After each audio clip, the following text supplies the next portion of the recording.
The sixth commandment. Thou shalt not commit adultery. The very fact that there is another commandment which reads, Do not let thyself lust after thy neighbor's wife, shows how little this sixth commandment corresponds in meaning to what the earthly law decrees about it. Thou shalt not commit adultery can also read, Thou shalt not break the peace of a marriage. By peace, one naturally understands also harmony. That at the same time stipulates what a marriage should really be like. For where there is nothing to break or to disturb, the commandment, which is not governed by earthly interpretations and regulations, but by the divine will, does not apply either. Hence, a marriage only exists where harmony and peace reign as a matter of course, where one always seeks to live only for the other and make him happy. One-sidedness and the so often tempting, deadening boredom are then completely and forever excluded from the outset, as well as the dangerous craving for distraction or the illusion of being misunderstood. Murder weapons for all happiness. These particular evils simply cannot arise in a proper marriage, where the one really lives for the other, because the idea of being misunderstood and also the craving for distraction are merely the consequences of a marked selfishness which seeks to live only for itself, but not for the other.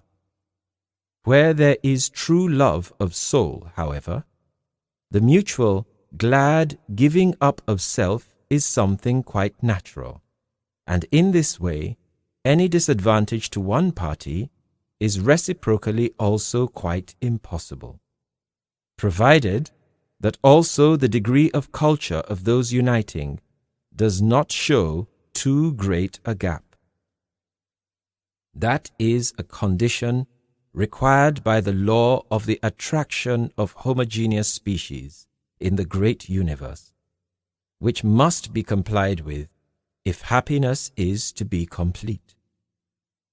But where that peace, that harmony are not to be found, the marriage does not deserve to be called marriage, for then it is not one either, but merely an earthly partnership, which as such obtains no value before God, and therefore cannot bring that kind of blessing which is to be expected in a true marriage. Hence, with the sixth commandment, real marriage according to the will of God is a prerequisite. No other marriage is protected. But woe unto him who dares to disturb a true marriage in any way, for the triumph which he imagines he has from it here on earth awaits him ethereally in quite a different form. He would fain flee from it in terror when he has to cross into the realm where the consequences of his deeds await him. It is adultery in the most far-reaching sense, even where the attempt is made to separate two souls who really love one another, as is often done by parents when some earthly circumstance or other is not in accordance with their wish. And woe also to the woman, woe to a man, be they young or old, who out of envy or flirtatiousness consciously brings discord or even strife between such a couple. Pure love between two human beings shall be hallowed before everyone. It shall inspire him with reverence and respect, but not desire, for it stands under the protection of God's will. If a feeling of such unclean desire seeks to arise in a human being, then he should turn away and look with clear eyes only among those people who have not yet attached themselves to another soul. If he seeks earnestly and with patience, he will unfailingly also find a person who is suited to him in the way willed by God, with whom he will then also be happy, without first burdening himself with some guilt, which can never bring and grant any happiness. The great mistake of these people is often simply that they go out of their way to yield to a pressure of feeling, which to begin with is always weak, retaining it forcibly within them, tending it with artificial fantasy until, gaining strength, it fills them, and tormenting them, drives them also to sin. Thousands of human spirits would not have to be lost if only they would always pay heed to the beginning of it, which, if it is not created by intellectual calculation, merely arises from a flirtatiousness unworthy of a human being, which in turn has its origin in pernicious practices of earthly, family, and particularly social life.